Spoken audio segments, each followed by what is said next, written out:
번째 파라샤이면서 출애굽기 첫 번째 파라샤입니다. 창세기가 12개 파라샤로 이루어져 있죠. 창세기 12개가 이제 끝났고 이제 출애굽기 첫 번째 파라샤이면서 이제 13번째 파라샤가 되겠습니다. 쉐모트라는 히브리어가 뜻이 뭐라고 그랬죠? 이름들입니다. 함께 볼까요? 쉐모트라는 이름이 지어진 이유가 무엇입니까? 첫 번째 히브리 출애굽기 1장이 어떻게 시작이 되고 있어요? 베엘레 쉐모트 이렇게 됩니다. 베엘레 쉐모트, 이것들이 이름들이다 이렇게 되죠. 그래서 이름들이 나오고 있어요. 어떤 이름들입니까? 애굽에 내려간 야곱의 아들들, 그렇죠? 애굽에 내려간 야곱의 아들들의 이름이 언급되면서 출애굽기가 시작이 되고 있습니다. 그래서 이 야곱의 아들들의 이름이 야곱의 아들들의 숫자가 총 70명이었더라 이렇게 이야기하고 있죠.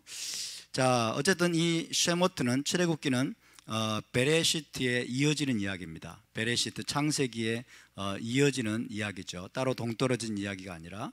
그래서 히브리어 본문에 보면은 베엘레 쉐모트 그러면서 바브로 시작되고 있어요. 바브가 뭐예요? 그리고 이런 뜻이죠. 그리고. 그러니까 창세기 이야기가 끝나면서 그리고 혹은 그런데 이런 뜻입니다. 그래서 창세기에 이어지는 이야기다 하는 것입니다. 자, 지난주 파라샤 창세기 마지막 부분에서 창세기 마지막 부분이 어떻게 끝나고 있었습니까? 이스라엘 백성이 애굽에 내려와 거주하게 된 이야기죠. 이스라엘 백성이 우여곡절 끝에 이스라엘 땅에서 이제 나오게 되고 그리고 애굽 땅으로 내려와서 거주하는 이야기로 창세기가 마무리되었습니다. 마치 에덴 동산에서 쫓겨나서 동산 밖에 암흑 가운데로 들어온 아담과 하와처럼, 아담과 하와가 에덴 동산에서 쫓겨나서 동산 밖에 왜 암흑이라고 표현합니까?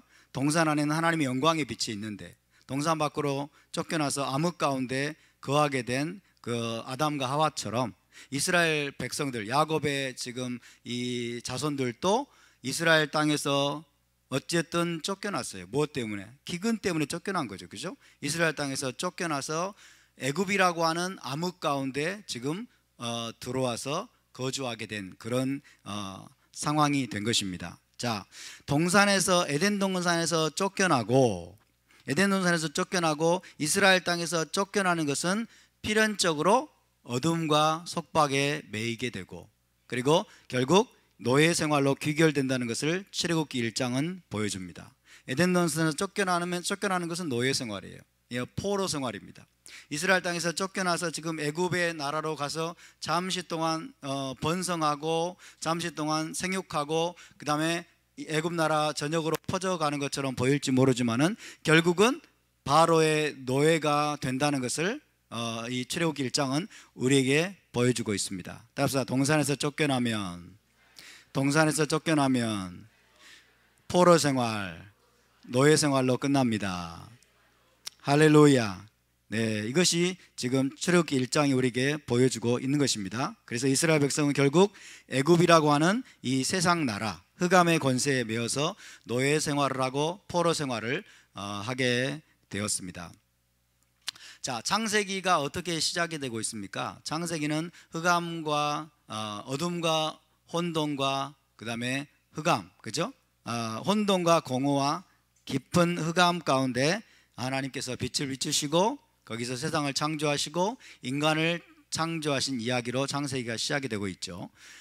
마찬가지로 출애굽기도 애굽이라고 하는 혼돈과 그 다음에 공허와 흑암의 나라 가운데 하나님께서 여러분 빛을 비추시고 그 혼돈 가운데서 하나님이 이스라엘 나라를 창조하시는 이야기입니다. 이스라엘 나라.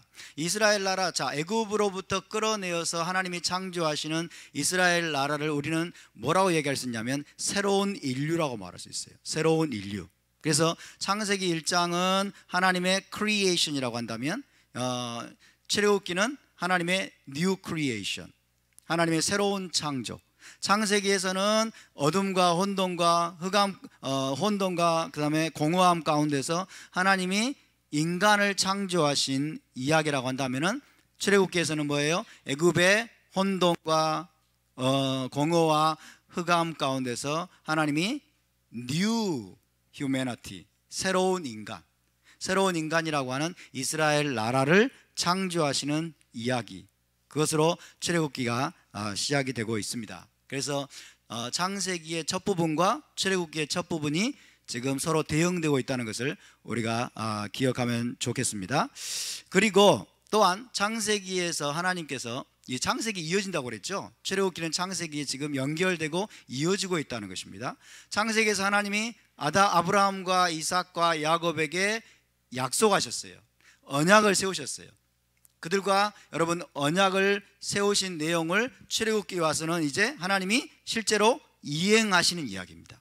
그 약속을 지키시고 그 언약대로 지켜 행하시는 이야기가 이 출애굽기에 기록이 되어 있습니다. 그래서 창세기의 이야기와 출애굽기가 서로 긴밀하게 연결이 되어 있다, 연속선상에 서 있다는 것을 먼저 우리가 기억해야 되겠습니다. 성경 전체는 여러분 하나님에 대한 계시입니다. 할렐루야. 그리고 그 중에서 토라는 모든 계시의 기초입니다.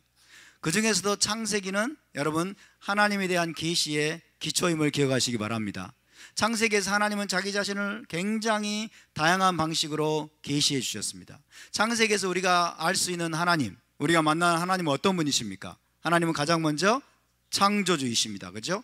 6일 동안 천지를 창조하시고 인간을 창조하시고 온 천지 만물을 창조하신 창조주 하나님이면서 동시에 또 뭐예요? 노아의 홍수로 세상을 심판하신 심판주이기도 하십니다.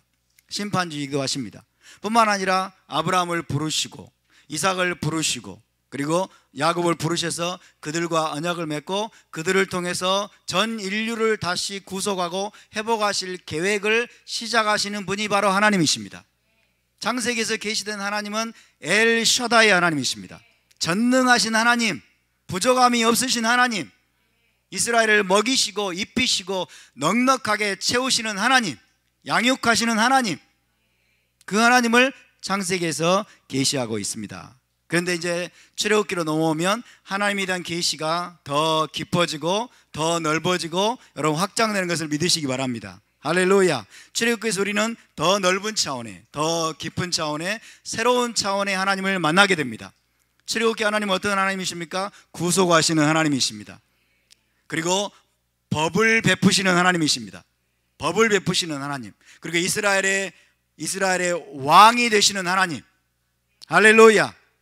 이스라엘을 구속하시고 그 다음에 그들에게 법을 베푸시고 그리고 이스라엘의 왕으로 등극하시는 그 하나님의 모습을 우리에게 보여주고 있습니다. 그래서 여러분 하나님에 대한 계시는 시간이 지날수록 점점 깊어지고 넓어지고 확장되는 걸 믿으시기 바랍니다. 창세기를 지나 출애굽기에서 레위기에서 민수기, 신명기로 갈수록 하나님에 대한 새로운 차원의 계시가 계속 확장되고 여러분 넓어지는 걸 믿으시기 바랍니다. 그러면서 이제 선지서가 나오고 성문서가 나오고 이제 새 언약 말씀이 오고 예수와께서 나타나신 후에 인해서 하나님에 대한 계시가 엄청나게 더욱 깊어졌습니다.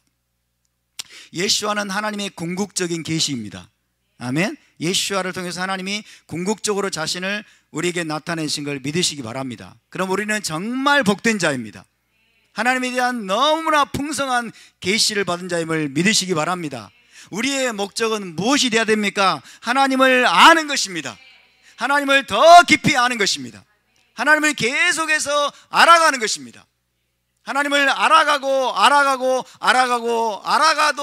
부족한 분이 하나님이십니다. 하나님은 영혼을 두고 알아가도 다 알 수 없는 분임을 믿으시기 바랍니다. 그렇기 때문에 우리는 하나님을 조금 알았다고 여러분 우리가 안주하면 안 돼요. 하나님을 조금 알고 토라를 조금 배웠다고 이제 여러분 자기 만족에 빠지고 안주하고 거기서 머물려고 하면 안 됩니다. 하나님에 대한 계시는 여러분 계속해서 새롭게 열리는 것을 믿으시기 바랍니다. 우리가 이 토라를 공부하고 선지서를 공부하고 새 언약 말씀을 브리타다샤를 공부하면 공부할수록 성령께서 새로운 계시를 열어주실 것입니다. 계속해서 새롭게 열어주실 것이고, 우리가 하나님을 더 깊이 알아가면 어떤 일이 벌어질까요? 하나님을 우리가 제대로 알아가고 더 깊이 있게 알아가면 우리는 하나님을 제대로 섬길 수 있게 됩니다. 하나님을 바르게 섬길 수 있게 됩니다. 그리고 우리가 그 하나님을 더욱더 닮아가게 됩니다. 할렐루야. 하나님을 닮아가게 되고 하나님의 사랑에 매료되게 되는 것입니다. 우리의 목적은 하나님을 닮는 것이 되어야 될 줄로 믿습니다. 예수와를 닮는 것이 되어야 될 줄로 믿습니다.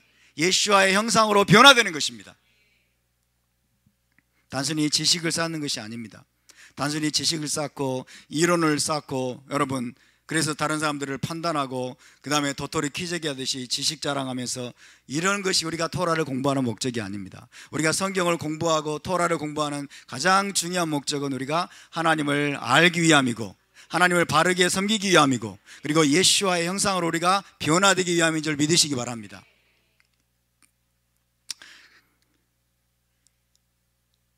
자, 출애굽기를 우리가 출애굽기를 한마디로 요약을 해보면, 출애굽기를 한 문장으로 요약을 해보면 이것입니다. 내 백성을 보내라. 내 백성을 보내라. 그들이 나를 섬길 것이니라. 이것이 출애굽기의 전체 요약이라고 할 수 있습니다. 그들이 나를 섬길 것이니라.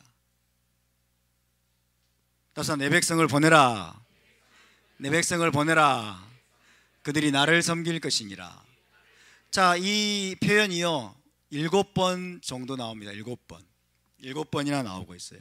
그래서 이것이 출애굽기의 메시지, 전체 메시지를 요약하고 있는 문장이라고 말할 수 있습니다. 내 백성을 보내라. 그들이 나를 섬길 것이니라. 출애굽기의 전반부는 내 백성을 보내라에 해당한다고 할 수 있습니다. 그래서 1장부터 15장 정도까지, 1장부터 대충 15장 정도까지는 내 백성을 보내라입니다. 내 백성을 보내라. 하나님이 이스라엘을 애굽에서 건져내시고 구속하시는 이야기죠. 그 다음에 이제 16장부터 40장까지는 그들이 나를 섬길 것이니라. 그래서 하나님을 섬기는 것에 관한 이제 이야기가 나오고 있어요. 하나님을 섬기는, 하나님을 어떻게 섬길 것인가 하는 것입니다. 따라서 내 백성을 보내라. 내 백성을 보내라. 그들이 나를 섬길 것이니라. 그죠? 출애굽기의 시작과 출애굽기의 지향점을 알 수 있습니다. 자, 내 백성을 보내라가 출애굽이라고 한다면, 출애굽이고 애굽에서 탈출하는 것이라고 한다면 그 자체가 목적이 아니죠. 목적은 무엇입니까? 하나님을 섬기게 되는 거예요. 하나님을 섬기게 되는 거. 할렐루야. 여러분, 우리가 구원을 받았다면 하나님을 섬겨야 될 줄로 믿습니다. 하나님을 섬기지 않으면 그것은 잘못된 거예요. 하나님을 섬기고 있지 않다면 여러분, 그것은 잘못된 것입니다. 그래서 하나님을 섬기기 위한 출애굽입니다. 할렐루야. 하나님을 섬기기 위한 출애굽, 하나님의 종이 되기 위한 구원과 구속입니다. 다시 말하면 하나님의 통치를 받고 그분을 예배하는 백성이 되도록 하기 위해서 출애굽시키는 겁니다. 하나님을 섬기고 하나님을 예배하는 백성이 되도록 하기 위해서 하나님이 구원을 베푸시고 이스라엘을 애굽에서 건져내신다는 사실을 우리가 잊지 말아야 되겠습니다. 할렐루야. 그래서 출애굽기 이제 후반부와 또 레위기 전체에서 하나님을 어떻게 섬길 것인가를 말씀하고 있습니다. 너희가 구원을 받았느냐? 너희가 출애굽을 경험했느냐? 너희가 애굽에서 나왔느냐? 그렇다면 이제부터는 너희는 하나님을 예배하고 하나님을 섬기는 하나님의 종으로서 너희가 살아가야 된다라고 말씀하시면서, 하나님을 섬기는 히브리적인 예배, 하나님을 섬기는 히브리적이고 그리고 성경적인 예배가 무엇인가를 하나님이 하나하나 세밀하게 계시하기 시작합니다. 그것을 우리가 확실하게 알아야 돼요. 할렐루야. 예배를 배우기 위해서 우리가 구원받은 거예요. 아멘. 예배를 배우기 위해서, 하나님을 섬기는 예배를 배우기 위해서 우리가 구원받고 우리가 건진받는 것을 믿으시기 바랍니다. 예수 믿으면 전부가 아니라고요. 예수 믿고 구원받은 게 전부가 아니란 말이에요. 오늘 기독교는, 오늘날 교회는 착각을 하고 있어요. 예수 믿고 구원받고 교회에 나와서 신앙생활하면 전부 된 줄 알고, 아니라니까요. 여러분, 하나님의 종이 되게 하기 위해서 구원하시는 거라니까요. 하나님을 예배하는 예배가 무엇인지를 예배하는 백성 삼도록 하기 위해서 하나님이 구원하셨습니다. 자, 그것을 말씀드리겠습니다. 자, 출애굽기 후반부 그리고 레위기 그리고 나머지 성경 전체가 이제 하나님을 어떻게 예배할 것인가, 하나님을 예배하는 히브리적인 예배에 5대 필수 요소가 있습니다. 5대 필수 요소, 이것을 알아야 돼요. 히브리적인 예배, 히브리적인 헬라적인 예배가 아니고, 지금 교회들이 여러분 생각하고 알고 있는 그런 헬라적인 예배가 아니라 성경에서 하나님이 이스라엘에게 모세를 통해서 계시하신 그 히브리적인 예배, 하나님을 바르게 예배하는 히브리적인 예배의 5대 필수 요소. 자, 그것을 먼저 살펴보겠습니다. 따라서 히브리적인 예배, 히브리적인 예배, 우리의 예배는 히브리적인 예배가 되어야 됩니다. 아멘. 히브리적인 예배의 5대 필수 요소. 5대 필수 요소는 첫 번째는 제일 먼저 토라입니다. 토라. 따라서 토라는 가르침이라고 그랬죠. 가르침, 교훈입니다. 하나님이 가르치는 거예요. 이스라엘을 가르치는 거, 교훈. 그래서 이 토라는 다른 말로 뭐라고 말씀했냐면 예배를 위한 예배의 매뉴얼이다. 예배의 가장 가장 이제 중심이 되는 기본적인 매뉴얼이다. 전체적인 매뉴얼로서 하나님이 주신 것이 바로 토라입니다. 토라. 두 번째가 뭐냐면 성전입니다. 성전 혹은 성막이죠. 출애굽기 25장부터 하나님이 계시해 주시는 성전과 성막이다. 이 성전과 성막은 하나님의 거처입니다. 하나님의 거처. 하나님의, 다시 말하면 하나님의 왕궁이죠. 왕이 거하시는 하나님의 거처. 자, 히브리적인 예배는 뭐냐? 성전에 들어가는 거예요. 성전에 들어가서, 성막에 들어가서 하나님을 만나는 겁니다. 왕을 아련하고 여러분 왕께 예배하는 겁니다. 이게 히브리적인 예배예요. 세 번째는 무엇일까요? 세 번째는 무엇일까요? 절기가 되겠습니다. 절기는 모아딤이라고 하는데, 모아딤. 절기는 뭐예요? 절기는 왕과의 약속 시간이에요. 그죠? 왕과의 약속 시간. 아무 때나 왕궁에 들어갈 수 있느냐? 물론 그것도 가능합니다. 어떤 면에서는. 그러나 왕께서 특별히 약속 시간을 정했어요. 너희가 내게 나와서 나를 만나고 나를 예배할 수 있는 그 시간을 하나님이 정해 놓으셨어요. 그게 바로 절기입니다. 절기. 샤밧과 절기. 할렐루야. 그래서 절기를 모르면 또 히브리적인 예배가 안 됩니다. 히브리적인 예배를 드릴 수 없어요. 네 번째가 뭘까요? 네 번째는 제사장입니다. 제사장이 없으면 안 돼요, 여러분. 자, 이 제사장은 어떤 사람입니까? 성전 예배 집례자예요.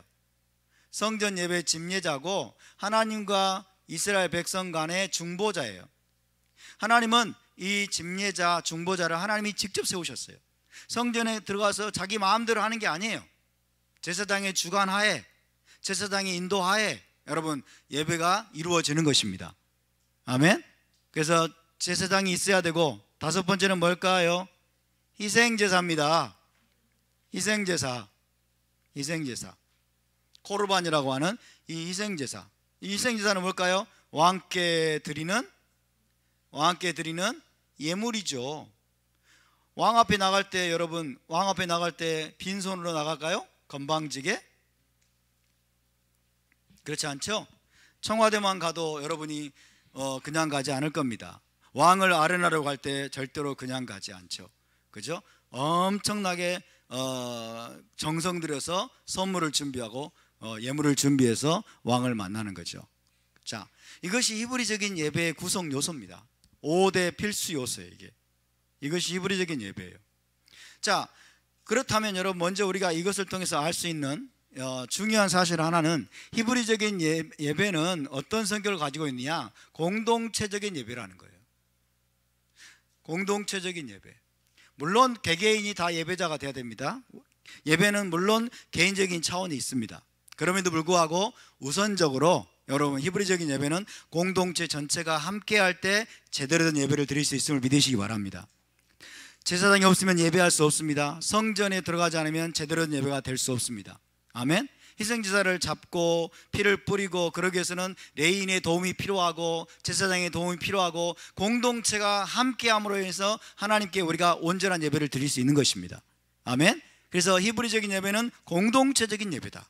단순히 개인적인 예배가 아니라 공동체적인 예배라는 사실을 우리가 기억해야 됩니다. 자, 토라가 없으면 안 됩니다. 토라는 매뉴얼입니다. 모든 것을 규정하고 모든 것을 다 정해놓은 매뉴얼이에요. 매뉴얼. 그래서 이 매뉴얼이 없으면 안 됩니다. 토라, 그 다음에 성전이 있어야 됩니다. 그리고 절기를 알아야 되고 제사장과 희생제사까지 전부 다 이 5가지가 온전히 구비될 때 제대로 된 온전한 히브리적인 예배를 드릴 수 있습니다. 이해되시죠? 그러니까 우리가 이 5가지를 부지런히 공부해야 될까요? 말아야 될까요? 부지런히 공부해야 되죠. 부지런히 공부해야 돼요. 왜? 이것이 예배의 구성 요소라니까요. 이걸 모르면 다 어떻게 될까요? 자기 마음대로 예배하는 거예요. 자기 멋대로 자기가 생각해낸 하나님께 예배하는 거예요. 그죠? 하나님은 이것들을 통해서 여러분 예배받기를 원하시는데 다 자기가 만들어낸 하나님을 생각해가지고 그렇게 예배하는 거죠. 그렇죠? 그래서 우리가 사실은 토라를 알지 못하고 히브리 뿌리를 모를 때는 출애굽기 후반부는 성막 나오고 레위기 거기까지는 건너뛰어버려요. 이렇게, 그죠? 건너뛰어버리고 왜 지루해 보이고 나하고 전혀 무관한 것처럼 보이니까 너무 막 이게 머리 아프니까, 그리고 더 중요한 건 너무 졸리니까, 그죠? 너무 졸리니까 건너뛰어버리고 이제 흥미진진한 이야기만 그렇게 하려고 하는데 여러분 그것은 결정적인 실수입니다. 지금은 성전이 본의 아니게 파괴가 됐어요. 그죠? 성전이 본의 아니게 파괴가 됐어요. 안타깝게도 제사장도 지금은 사라져 버렸어요. 그리고 희생제사도 지금은 드릴 수가 없게 돼 버렸습니다. 이것은 우리가 버린 것은 아니죠. 그죠? 우리가 버린 것도 아니고 하나님이 없애버린 것도 아니에요. 그냥 하나님이 그냥 허락하신 거예요. 하나님이. 지금 남아있는 것은 뭘까요? 토라와 절기. 토라와 절기. 에이 어차피 5개 중에 3개가 안 되는데 나머지도 그냥 없애버릴까? 하고 없애버린 것이 뭐예요? 기독교예요. 나머지도 없애버린 게 기독교라고요. 나머지도 필요 없어. 그냥 나머지도 필요 없어. 그리고 여러분 패해졌다, 이제 끝났다, 이제는 우리와 상관이 없다, 그렇게 된 거죠. 그렇죠? 자, 다 없어져 버렸어. 그러면 우리가 기존의 기존의 기독교의 모습을 보면 이 전부 다 그냥 없애버렸어요. 전부 다 없애버리면 어떻게 될까요? 전부 다 없애버리면 공백 상태가 돼요. 공백 상태가 되면 어떻게 될까요? 그 공백 상태는 반드시 다른 것에 의해서 메꿔집니다. 다른 것에서 무엇으로 메꿔질까요? 세상 것들로 채워지게 되는 거예요. 그렇죠? 성탄절, 부활절이라고 하는 여러분 이것들이 그 자리를 메꾸게 되고, 그 다음에 헬레니즘, 세상적인 가르침, 인본주의적인 가르침이 하나님께로부터 오지 않은 잘못된 가르침들이 교회 안에 들어오게 되죠. 이것을 사도 바울은 귀신의 가르침을 쫓으리라 그래요. 귀신의 가르침을. 귀신의 가르침이 들어오게 됩니다. 그러니까 빈 공백을 이것들이 채우게 되는 거예요. 그렇기 때문에 저와 여러분은 절기를 폐하지 말고 여러분 절기를 세워야 될 줄로 믿습니다. 우리는 토라를 여러분 다시 세워야 될 줄로 믿습니다. 나머지 2개라도 우리가 꽉 붙잡아야 돼요. 나머지 2개라도 꽉 붙잡고 우리가 이 토라를 가지고 절기를 가지고 우리가 여호와 하나님을 섬기는 법을 배워야 될 줄로 믿습니다. 그러면 나머지 3개는 어떻게 됩니까? 이 3개는 없으니까 이 3개는 이제 어떻게 됩니까? 우리가 온전한 예배를 지금 드릴 수 없는 상태에 대해서 우리가 애통해야 되는 것입니다. 애통하는 자는 복이 있나니, 애통하는 자는 복이 있나니 저희가 위로를 받을 것이며, 우리가 여러분 이 완전한 예배를 지금 온전히 드릴 수 없는 상태가 되어 버렸지만은 이것을 우리가 핑계로 삼아서 우리 멋대로 그냥 여러분 마음대로 예배를 드린다고 하는 것이 아니라 우리가 더욱더 이 상황에 대해서 애통해하면서 완전한 예배가 회복될 날을 기다려야 될 줄로 믿습니다. 아멘. 이 완전한 예배가 회복되는 날이 언제예요? 메시아 왕국이에요. 메시아 왕국 때는 여러분 예루살렘 성전이 세워질 것입니다. 다시 성전이 세워지고 제사장도 세워질까요? 예, 제사장도 세워질 것입니다. 코르반 희생제사도 회복이 될까요? 예, 그렇습니다. 그렇죠? 그래서 완전한 예배가 드려지는 메시아 왕국에 들어가면 여러분 예배의 감격이 지금과는 완전히 차원이 다를 거예요. 지금과는 차원이 다를 거예요. 왜? 여러분 성전이 세워지고 거기에 하나님의 영광이 임하기 때문에, 하나님의 충만한 영광이 임한 그 예루살렘 성전에 들어가서 우리가 하나님을 예배한다고 한번 생각해 보시기 바랍니다. 지금과는 완전히 차원이 다를 거예요.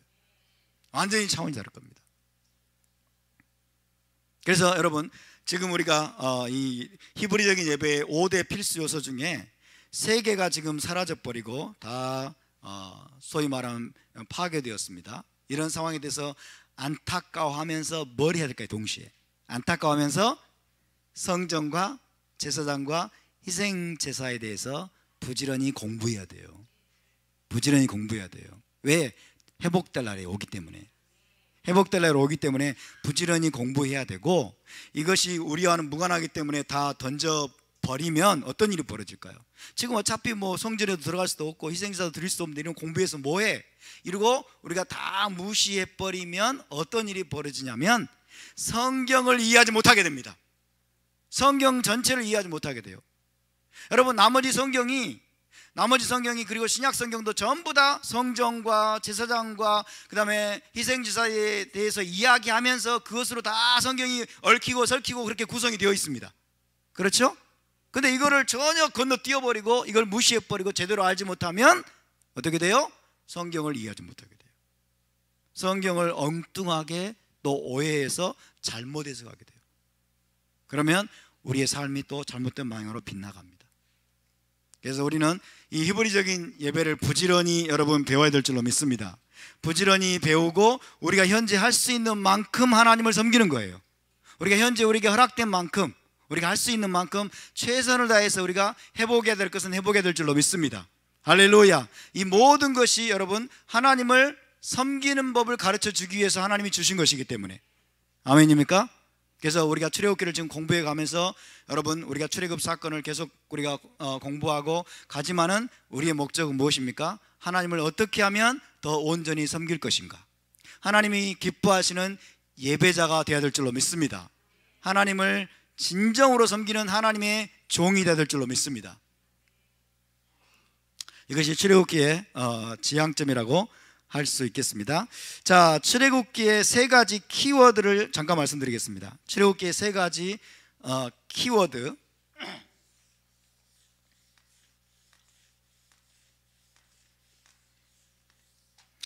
출애굽기의 3가지 키워드. 첫 번째는 구속입니다. 구속에 대해서 이야기하고 있고, 두 번째는 언약입니다. 언약, 신의 산 언약. 세 번째는 그 언약의 결과로 주시는 토라입니다. 자, 이 정도가 출애굽기의 3가지 키워드라고 말씀드릴 수 있겠습니다. 구속과 언약과 토라, 물론 다른 것도 또 덧붙일 수 있겠습니다만은 일단은 3가지만 말씀을 드리겠습니다. 출애굽기 전체를 우리가 이해할 수 있는 키워드, 이 3가지.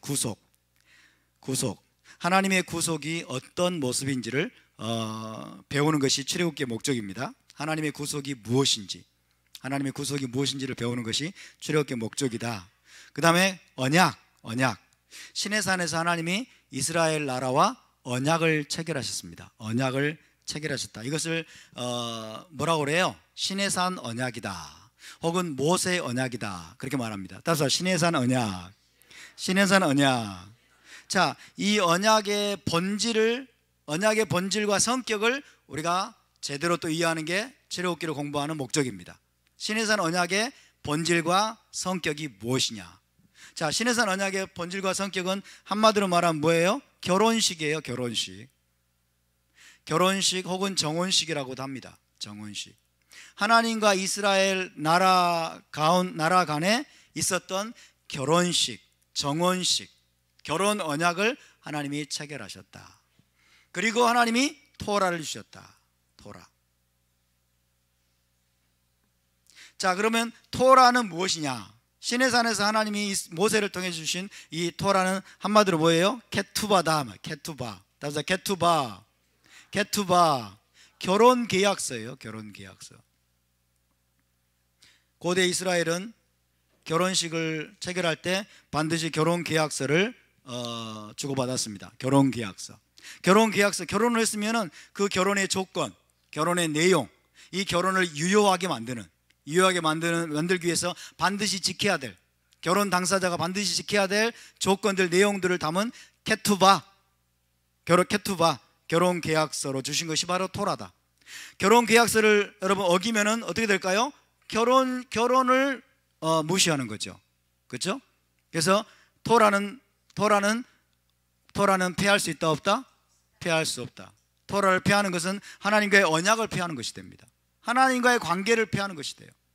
자, 이런 프레임을, 이런 이해들을 여러분이 기억하시기 바랍니다. 그래서 우리가 구속을 이해하고, 그 다음에 언약을 이해하고, 그 다음에 토라를 이해하는 것, 나아가서는 저와 여러분이 하나님을 섬기는 법을 배워가는 것, 어떻게 우리가 하나님의 종이 될 것이냐, 어떻게 우리가 하나님을 바르게 예배할 것이냐, 어떻게 우리가 하나님의 종이 되어서 하나님을 온전히 섬기는 예배자가 될 것이냐 하는 것이 우리의 주된 관심사가 여러분 되어야 될 줄로 믿습니다. 자, 출애굽기의 주된 주제 중에 하나가 구속이기 때문에 오늘 구속 이야기를 좀 해보겠습니다. 구속. 따라서 구속이라는 이 한자 단어가 좋은지 안 좋은지는 모르겠어요. 어쨌든 구속이라고 이렇게 번역을 했습니다. 구속.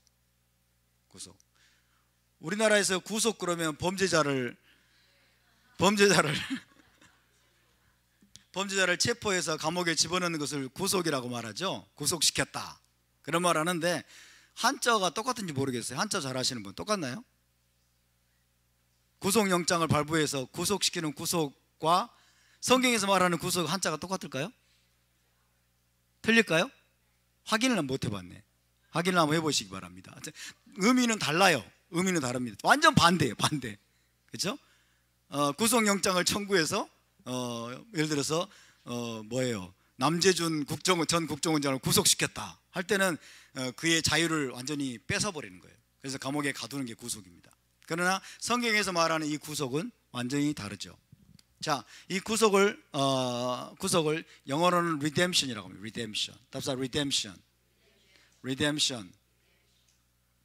redemption이라고 말하고, 히브리어로는 게울라라고 하죠. 답사 게울라라는 이 게울라의 개념은 대단히 중요합니다. 게울라. 하나님의 속성은 근본적으로 여러분 구속자이십니다. 구속하시는 하나님, 할렐루야. 구속자 하나님, 구속하시는 하나님. 그래서 이 구속의 개념을 우리가 분명히 알아야 되겠습니다. 자, 이 구속의 개념과 구속의 그림이 제일 먼저 나오는 책이 출애굽기예요. 제일 먼저 나온 책이 출애굽기입니다. 그래서 하나님이 주고자 하시는 그 구속을 우리가 제대로 이해하려면 어디로 가야 될까요? 출애굽기로 가야 되는 거예요. 이해되십니까? 출애굽기로 가야 돼요. 온 세상을 하나님이 창조하신 그 창조 이야기를 알려면 창세기로 가야 되겠죠. 그죠? 그렇지만 하나님의 구속이 생생하게 묘사되어 있는 책이 바로 출애굽기이기 때문에 우리가 출애굽기를 통해서 먼저 구속을 이해해야 됩니다. 구속을 이해하려면 먼저 여러분 마태복음부터 가는 게 아니에요. 이해되십니까? 구속을 이해하려고 요한복음부터 가고 신약성경부터 공부하려고 하면 구속을 전혀 이해하지 못합니다. 출애굽기로 돌아가야 돼요. 그래서 토라가 중요합니다. 모든 계시의 기초가 토라입니다. 모든 진리의 기초가 토라입니다. 모든 신학의, 히브리적인 신학의 기초가 토라입니다. 할렐루야. 창조와 타락과 구속과 이 모든 이야기가 사실은 토라 안에 다 들어있죠. 그래서 토라가 중요합니다. 게울라, 답사 게울라. 자, 이 구속의 기본적인 개념은 이것입니다. 구속의 기본적인 개념은 값을 지불하고 노예를 해방시키는 거예요.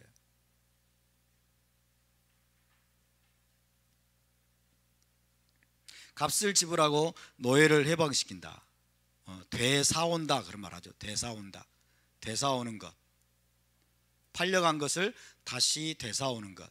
이것이 구속의 기본 개념입니다. 값을 지불하는 값의 지불이 있습니다. 값의 지불. 그냥 무조건 뺏어오는 게 아니에요. 그냥 무조건 뺏어오는 게 아니고 정해진 법도가 있어요. 정해진 법도. 그래서 그 정해진 법도에 따라서 합법적으로 값을 지불하고 다시 되찾아오는 거예요. 다시 되찾아오고 그 다음에 되찾아옴으로써 노예를 해방시켜 주는 것. 이것이 구속입니다. 아멘. 그래서 오늘 구속에 대해서 좀 더 자세히 좀 살펴보겠습니다. 이 구속을 이해하는 게 우리가 치료기 이해하는 데 대단히 중요합니다. 구속. 자, 다시 한번 이제 첫 번째 구속의 정의입니다. 정의. 구속의 정의가 뭐냐? 자, 애굽이 나오고 있죠. 애굽으로 대표되는 애굽은 세상 나라를 대표합니다. 세상 나라 혹은 흑암의 권세를 대표하죠. 흑암의 권세. 애굽으로 대표하는 세상 나라 그리고 흑암의 권세로부터 자유케 하는 것입니다. 흑암의 권세로부터 자유케 하고 해방시키는 거죠. 자유와 해방을 주는 거, 해방시키는 거. 이것이 출애굽기에 나타난 구속입니다.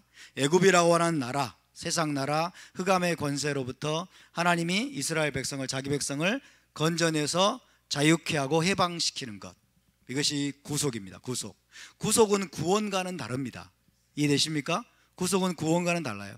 구원은 그냥 위기 상태에서 그냥 건져내는 게 구원이에요. 위기 상태에 빠진 상태에 있던 자를 그냥 건져내는 것을 구원이라고 말합니다. 근데 구속은 그렇지 않아요.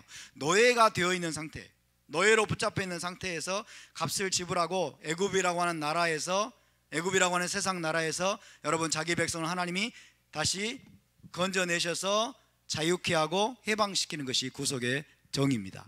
이해되십니까? 두 번째는 구속의 방법입니다. 어떻게 구속을 하나님 그러면 구속하시느냐? 구속의 방법. 하나님이 이스라엘 백성을 노예로 팔린, 애굽의 노예로 팔려버린 이스라엘 백성을 구속하는 방법은 뭐냐? 이거 하나님의 강한 손과 편팔이라고 합니다. 강한 손과 편팔로. 강한 손과, 이것은 뭐 초자연적인 권능을 말하죠. 하나님의 초자연적인 권능으로 애굽 나라를 박살을 내버립니다. 애굽 나라를 완전히 무너뜨리고 애굽에서 이스라엘 백성을 건져내시고 자유케 하시죠. 해방시키죠. 자, 한편으로는 하나님의 강한 손과 편팔로, 또 한편으로는 뭘까요? 어린 양의 피로서죠. 어린 양의 피로서. 그렇죠? 이것이 구속의 방법이에요. 구속의 방법. 저와 여러분은 어린 양 예수와의 피로 구속받았음을 믿으시기 바랍니다. 어린 양 예수와의 피의 대가가 지불이 됐어요. 어린 양 예수와께서 자기의 피를 흘리시고 값을 지불하셨음을 믿으시기 바랍니다. 아멘. 그럼으로써 구속을 하나님이 이루시는 겁니다. 세 번째는 구속의 목적. 구속의 목적은 무엇일까요? 백성 삼으시려고. 네. 또 구속의 목적이 뭘까요? 출애굽의 목적, 구속의 목적. 네? 하나님을 예배하도록 하기 위해서. Very good. 좋습니다. 백성 삼으시기 위해서. 또? 네? 하나님 나라를 세우기 위해서. 요피. 좋습니다. 대단한 통찰력이죠. 대단한 통찰력. 또? 제사장 나라와 거룩한 백성이 되게 하기 위해서. 요피. 그것도 좋습니다. 예. 또 구속의 목적. 하나님이 그들 가운데 거하시기 위해서. 다 비슷한 말이죠. 다 비슷한 말입니다. 다 맞는 말이에요. 틀린 말도 아니고, 다 맞는 말이 아니고. 저는 이렇게 말씀드리고 싶습니다. 자, 하나님을 예배한다, 섬긴다 그랬잖아요. 그죠? 예배하는 백성, 섬기는 백성, 삼는 거 맞는 말입니다. 자, 구속의 목적은 자유와 해방을 주는 겁니다. 자유와 해방. 자유와 해방. 물론 이것이 이제 하나님을 섬기는 것과 연결이 되죠. 하나님을 섬기는 것, 예배하는 것, 그죠? 자유와 해방을 통해서 하나님을 예배하는 거예요. 이해되시죠? 자, 그래서 하나님께서 애굽에서 이스라엘 백성들을 구속하시는 가장 중요한 목적 가운데 하나는 그들을 자유케 하기 원하십니다. 아멘.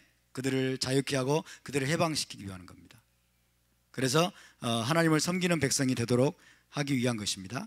완전한 자유와 해방을 누려야만이 하나님을 섬길 수가 있어요. 이해되십니까? 완전한 자유와 해방을 누리는 가운데 하나님을 예배하도록 하기 위함이에요. 애굽에 있을 때는 하나님을 예배할 수 있다 없다? 하나님을 예배할 수 없어요. 애굽에 묶여있고 바로의 노예가 되어 있는 상태에서는 하나님을 섬길 자유가 없습니다. 하나님을 섬길 수가 없습니다. 그래서 구속의 목적은 이스라엘 백성에게 자유와 해방을 주는 것이다. 자유와 해방을 주는 것이다 하는 것입니다. 네 번째, 구속의 성격. 구속의 성격. 하나님이 주시는 구속의 특징, 구속의 성격은 이렇게 정의할 수 있습니다. 구속의 성격은 이것은 과정이라는 것이다. 과정. 다시 말하면 오랜 과정, 혹은 오랜 연단과 훈련을 통해서 이루어진다. 훈련을 통해 완성되어진다. 이것이 하나님의 구속의 성격입니다. 하루아침에 되는 것이 아니라는 거예요. 하나님이 애굽에서 건져내셨다고 해서, 애굽에서 하나님이 그들을 건져내셨다고 해서 구속이 다 이루어져 버린 게 아니라는 거죠. 절대로. 이해되십니까? 구속은 하루아침에 되는 것이 아닙니다. 하나님의 성경적인 구속의 중요한 특징 가운데 하나는 이것이 평생에 걸친 과정임을 기억하시기 바랍니다. 저와 여러분은 지금도 구속되어져 가고 있음을 믿으시기 바랍니다. 할렐루야. 계속 우리의 구속이, 우리의 구원이 지금 이루어져 가고 있는 과정이 있습니다.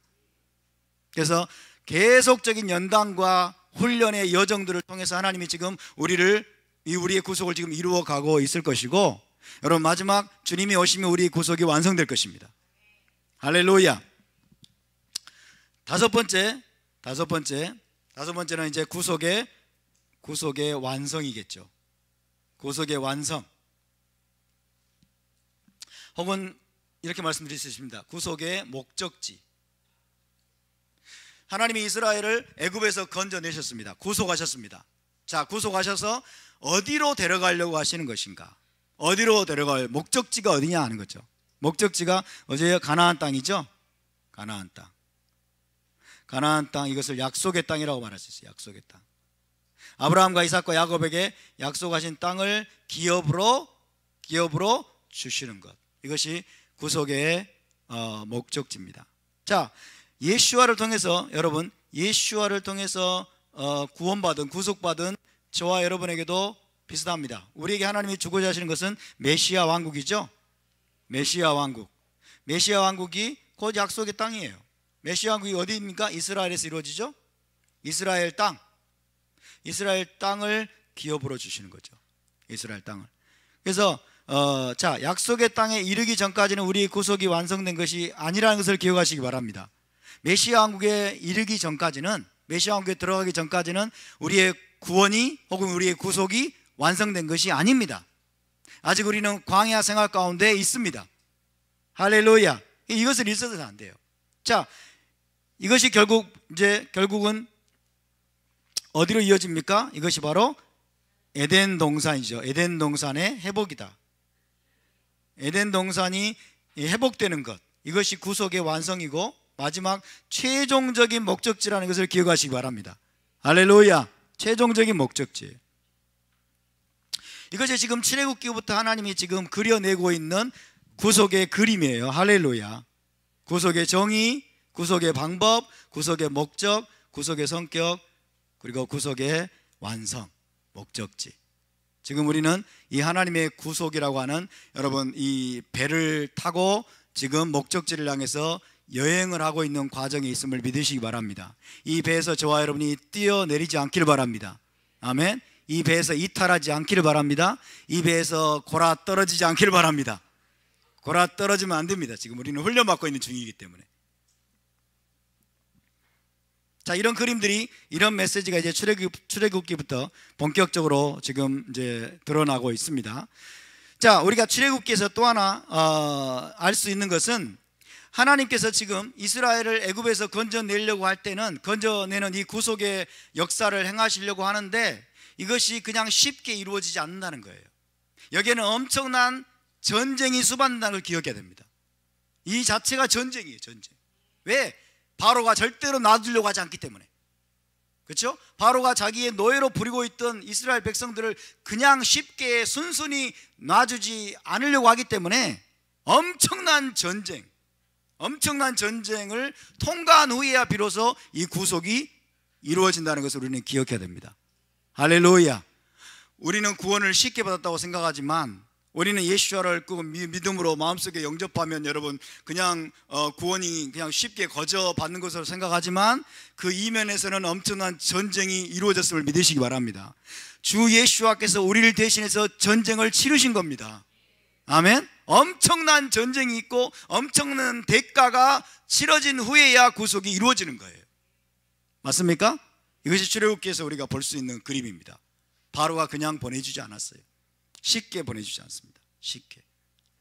그래서 참 이게 엄청난 전쟁이 수반되는, 그리고 엄청난 저항과 전쟁이 수반되는 그런 것이라는 것을 우리가 알 수 있습니다. 하나님께서 강한 손과 펴진 팔로 치기 전에는 바로가 자신의 노예를 놓아주지 않는다는 것을 보여줍니다. 그래서 마지막 때 있게 될 이 구속, 마지막 때 예수께서 다시 오시게 되면 이제 최종적인 구속을 이루시게 되는데, 그 구속도 마찬가지입니다. 그 구속도 쉽게 이루어지지 않는다는 거예요. 그렇죠? 마지막 때도 어떻게 될까요? 전쟁과 대환란이 동반된다는 것을 보여주고 있는 겁니다. 할렐루야. 전쟁을 통해서, 그리고 엄청난 대환란을 통과한 후에야 구속이 이루어지는 거예요. 이해되십니까? 우리는 이것을 알고 대비해야 됩니다. 알고 우리는 무장해야 되고 대비해야 됩니다. 아멘. 그럴지라도 우리가 너무 두려워하지 말 것은, 여러분 출애굽기의 구속에서 싸우시는 분은 하나님이십니다. 하나님이 전쟁을 행하셨습니다. 하나님이 강한 손과 펴신 팔로 다 애굽을 제압하셨습니다. 바로를 완전히 무너뜨리셨고, 하나님이 전적으로 이루신 일입니다. 모세를 통해서 하나님이 여러분 10가지 재앙을 쏟아부으시고 홍해를 가르시고, 이스라엘 백성이 할 수 있는 일은 무엇입니까? 하나님과 모세를 믿고 하나님께 순종하면 되는 거예요. 할렐루야. 하나님이 이시밀하마, 전쟁의 용사로 일어나셨습니다. 전쟁의 용사로서 하나님이 그 모든 싸움과 모든 전쟁을 행하셨음을 믿으시기 바랍니다. 하나님이 홀로 싸우셨습니다.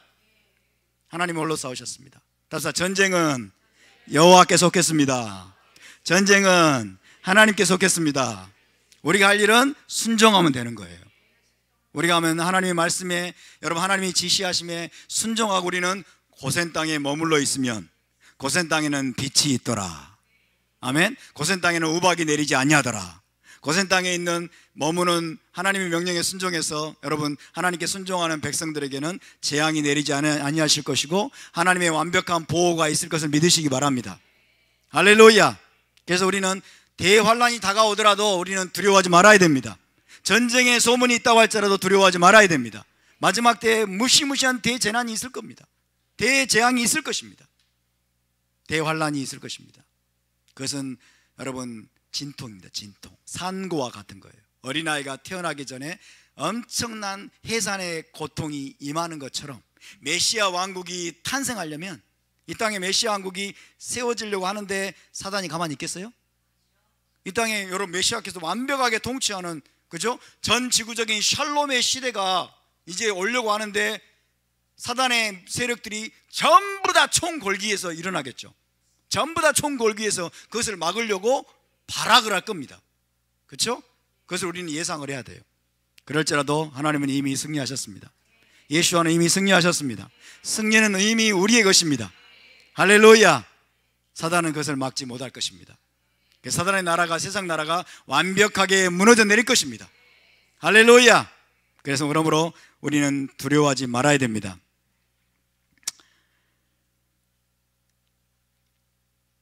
자, 여기서 여러분 구속의 목적에 오늘 좀 집중하려고 합니다. 구속의 목적. 구속의 목적이 뭐라고 그랬습니까? 자유와 해방을 주시는 것이다. 자유와 해방을 주시는 것이다. 왜? 자유와 해방이 있어야만이 하나님을 예배할 수 있기 때문에. 그렇죠? 하나님 구속의 목적은 자유와 해방을 주시는 것입니다. 자유, freedom. 자, 자유입니다. 자유. 이번 주에 제 가슴 속에 깊이 다가온 한 단어가 있었는데 자유입니다. 자유. 이번 주에 제 가슴 깊은 곳을 여러분 후벼 파듯이 들어와서 마음속에 새겨지고 했던 단어가 바로 이 단어입니다. 자유입니다. 자유. 출애굽기를 읽으면서 다시 한번 더 새겼던 단어예요. 자유, freedom. 자유. 이 자유를 히브리어로는 헤로트라고 합니다. 헤로트. 따라서 헤로트. 헤로트. 헤롯이 아니고 따라서 헤로트. 자유입니다. 자유.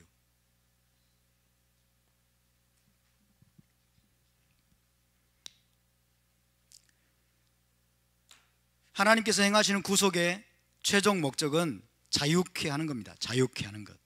모든 속박과 멍해, 노예 상태, 억압과 착취로부터 자유케 하는 것.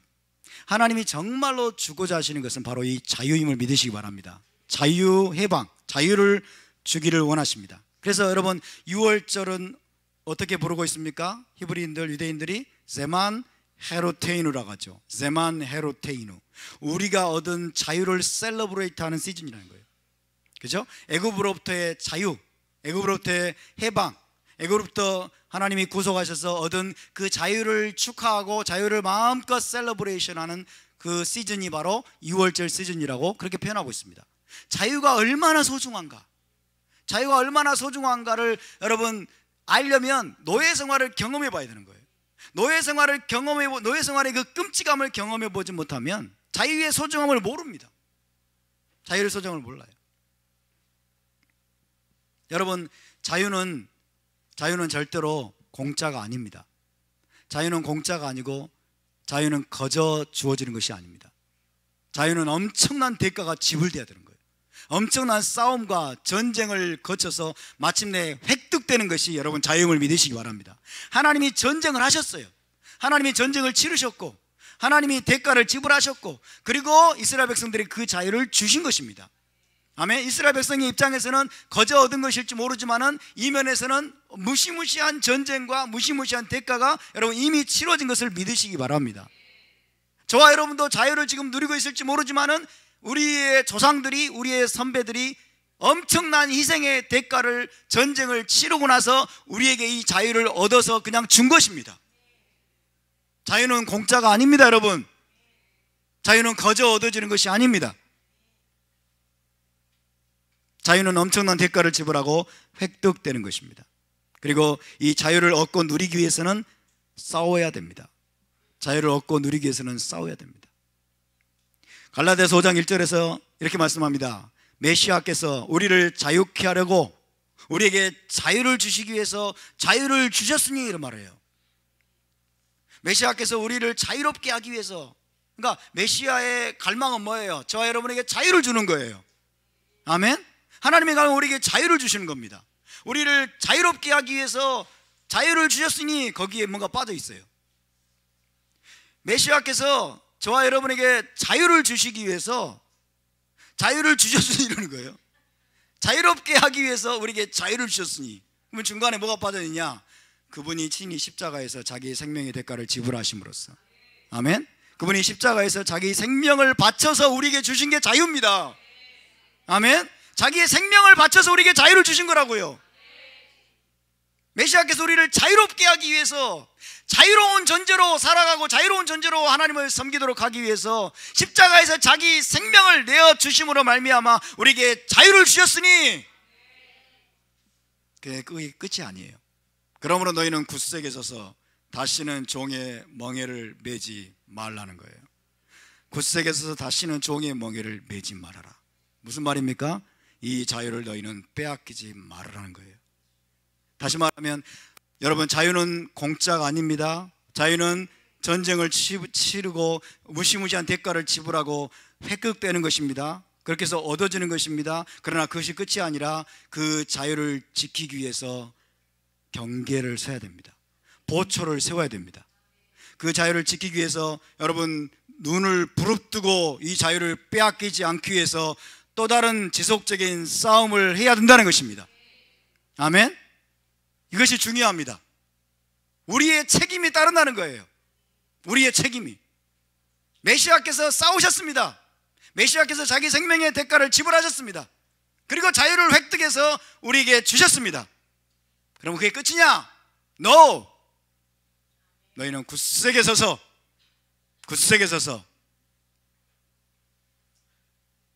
다시는 종의 멍에를 매지 말라. 다시는 종의 멍에를 매지 말라. 이승만 대통령이 제일 좋아했던 말씀이 이 말씀이에요. 이 말씀. 이승만 대통령이. 그리고 하와이에서 여러분 죽기 직전에 했던 말씀이 바로 이 말씀이라고 그래요. 그리스도께서 너희를 자유롭게 하기 위해서 자유를 주셨으니 그러므로 굳세게 서서 다시는 종의 멍에를 매지 말라. 왜 이승만 대통령이 이 말씀을 좋아했을까요?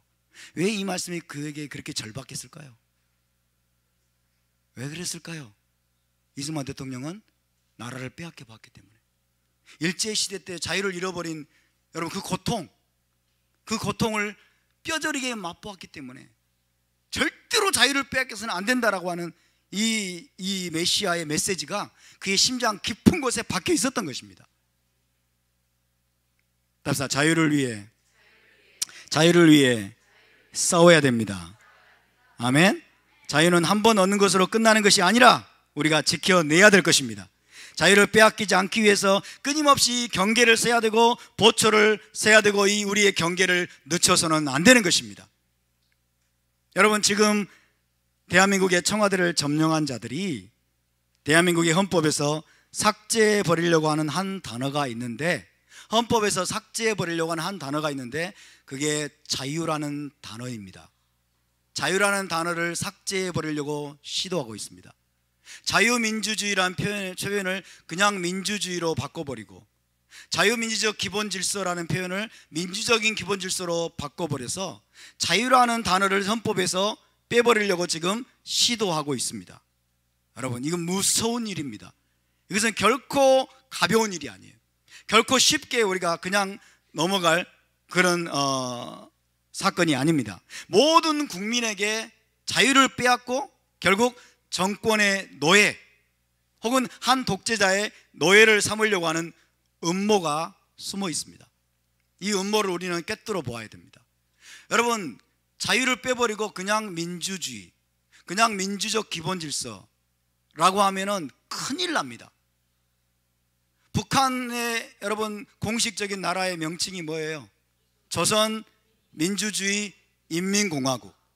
인민을 수도 없이 때려 죽인 자들이 인민공화국이라는 표현을 쓰고, 민주주의를 무참하게 짓밟는 자들이 민주주의란 말을 여러분 국호에 버젓이 집어넣고 있습니다. 조선 민주주의 인민공화국. 북한이 말하는 민주주의, 그리고 청와대를 지금 점령한 자들이 말하는 민주주의, 그 민주주의는 우리가 말하는 민주주의가 아니에요. 저와 여러분이 생각하는 민주주의가 아니에요. 그 민주주의를 다른 말로 인민민주주의라고 말합니다. 인민민주주의 혹은 민중민주주의 혹은 통진당의 여러분 강령에 들어있었던 진보적 민주주의라고 말합니다. 인민민주주의, 민중민주주의, 진보적 민주주의는 자유민주주의가 아니에요. 자유민주주의가 아닙니다. 독재자가 혹은 독재적인 국가 권력이 전체주의 시스템을 만들어서 온 국민을 노예로 삼으려고 하는 것을 여러분 숨기기 위해서, 포장하기 위해서 언론 플레이로 만들어낸 말이 진보적 민주주의 혹은 민중민주주의 이런 말인 거예요. 그것은 전혀 민주주의가 아닙니다. 전혀 민주주의가 아니에요.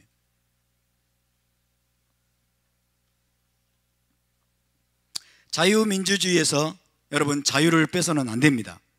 자유민주적 기본 질서라는 말에서 자유를 빼서는 안 됩니다. 여러분, 개개인의 자유를 최대한 보장을 하고, 개개인의 자유를 최대한 보장하고, 그리고 개개인의 자유를 최대한 보장하기 위해서 국가의 권력은 최소한으로 제한돼야 돼요. 이것이 너무 중요합니다. 국민들이 너무나 몰라요, 이거를. 자, 보세요. 개개인의 자유를 최대한 보장하고, 그 최대한 보장하기 위해서는 국가의 권력이 최소한으로 제한돼야 돼요. 이해되십니까? 최소한으로 제한돼, 그런 차원의 민주주의를 자유민주주의라고 말합니다. 이해되십니까? 개개인의 자유가 중요합니다. 개인의 자유를 최대한 보장하는 시스템, 그 체제가 중요합니다. 왜? 그것은 사실 성경에서 나온 거예요. 왜? 하나님은 자유케 하시는 분이기 때문에. 개인의 자유를 최대한 보장하고 있는 세상의 나라들을 우리는 민주주의 국가라고 말하지 않아요. 여러분, 개인의 모든 자유를 최대한 보장하고 있는 그런 국가들을, 세상의 모든 국가들을 단순히 민주주의 국가라고 부르지 않고 뭐라고 부르는지 아세요? 자유진영이라고 부릅니다. 자유진영. 자유진영, 이게 중요합니다. 그러니까 민주라는 말보다 더 중요한 것은 자유입니다. 자유. 이해되십니까? 민주라는 말에 속으면 안 돼요. 여러분, 주사파 지금 정북 세력들이 절대로 사용하지 않는 단어가 자유라는 단어예요. 근데 이들은 평화니 민주니 그 다음에 인권이니 굉장히 그럴싸해 보이고 좋아 보이는 말들을 완전히 우리와 여러분 전혀 다른 개념으로 다 사용하고 있는데, 자유는 절대로 사용하지 않아요. 민주라는 말에 속아서는 안 돼요. 인권이라는 말에 속아서는 안 돼요. 중요한 것은 뭡니까? 개인의 자유인 것입니다. 아멘. 그래서 자유진영이다, 이게 중요합니다. 자유진영. 옛날에 여러분 냉전에서 자유진영과 공산진영 이렇게 나눴어요. 공산진영. 이 공산진영은 뭐예요? 자유를 완전히 억압하는 시스템이라는 거예요. 개인의 자유를. 우리 대한민국은 여러분 자유진영입니다. 아멘. 자유진영 혹은 자유주의 진영이에요. 자유주의. 무슨 말입니까? 다시 말씀드립니다. 개인의 자유를 최대한 보장하기 위해서 국가의 권력은 최소한으로 제한되어야 된다는 거예요. 국가가 갑질을 하면 안 돼. 국가의 권력이 커지면 안 돼요. 왜 문재인이 여러분 공무원 수를 공공부문의 일자리를 61만 개를 늘릴 것이다. 이게 뭐예요? 공무원 수를 그렇게 늘린다고 하는 것은 국가 권력을 확장시킨다는 거예요. 그래서 국가가 국민의 삶을 책임져 주겠습니다. 이게 뭐예요? 얼마나 무서운 말입니까? 왜 국가가 내 삶을 책임져 줘요? 아니에요, 여러분. 그 말은 나중에는 국가 권력으로 당신들의 삶을 우리가 규정한 방식으로 내가 말하는 행복을 받아들여, 이거예요. 무서운 말입니다, 여러분. 무서운 말이에요. 우리는 여러분 잘 이해해야 됩니다. 자유민주주의는 보세요. 자유주의 플러스 민주주의예요. 자유주의 플러스 민주주의. 이것을 여러분 자유민주주의라고 말합니다. 이해되십니까? 자유주의 플러스 민주주의. 그럼 여러분 묻겠습니다. 자유주의와 민주주의 중에 뭐가 더 중요하겠습니까? 자유주의가 훨씬 중요한 거예요. 자유를 빼앗긴 민주주의는 가짜예요. 자유를 빼앗긴 민주주의는 지옥입니다. 지옥. 자유가 없는 민주주의는 세상에 어디 있을까요? 저 북한에 있어요. 북한에. 자유를 빼앗긴 민주주의가 북한이에요. 이런 음모가 지금 여러분 이 대한민국에서 버젓이 지금 진행되고 있습니다. 버젓이 진행되고 있는데도 대부분의 국민들은 뭐가 뭔지도 모르고 지금 무슨 태평성대를 보내듯이 살아가고 있다는 거죠. 그래서 여러분, 과연 우리는 이제 이 대한민국에서 일어나는 일들을 철저하게 감시해야 돼요. 우리나라가 지금 그런 방향으로 가고 있는지, 개인의 자유를 최대한 보장하기 위해서 국가의 권력을 최소한으로 제한하는 방향으로 가고 있는지, 아니면 반대편으로 가고 있는지 철저하게 우리는 여러분 감시하고 우리는 모니터링을 해야만 됩니다. 왜? 저와 여러분의 삶에 직결되는 것이기 때문에. 아멘. 우리와 우리 자녀들의 운명과 직결되는 것입니다. 자유가 없는 세계에서 살고 싶으세요? 자유가 없다 면 어떤 일이 벌어지겠습니까? 자, 봅시다. 하나님이 천부적으로 주신 자유, 예를 들면 뭐의 언론의 자유, 양심의 자유, 거주 이동의 자유. 내가 살고 싶은 데서 살아야 돼. 그죠? 나가 가고 싶은 데 가야 돼. 여행의 자유, 종교의 자유, 마음대로 하나님을 찬양하고 예배할 수 있어요. 종교의 자유. 그죠? 그리고 출판의 자유. 메시아出版사에서 메시아 왕국이라는 책을 내고 싶은데 마음대로 못 낼 수가 없어. 심각해집니다. 언론, 출판, 집회, 결사의 자유. 이런 자유들이 여러분, 이런 자유들이 억압이 되고 제한이 되고 이런 자유들을 점점 우리가 누릴 수 없게 된다면 어떤 일이 벌어질까요? 정말 무서운 일이 벌어집니다.